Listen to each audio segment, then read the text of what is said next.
Hi, my name is Kamal. I'm an international student in Australia at Trobe University, and I'm currently doing a Bachelor of Nursing. I'm from India and I've been here for 2 years now. The reason for choosing Latrobe was the past experiences of some of my friends who've been already studied here.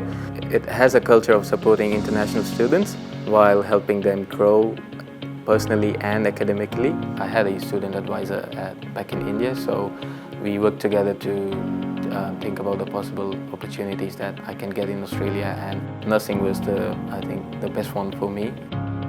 Nursing brings compassion and it gets you at the same level of your patients and consumers. That was the reason of me choosing nursing, and I'm loving it. You get good hands-on experience in the Latrobe labs.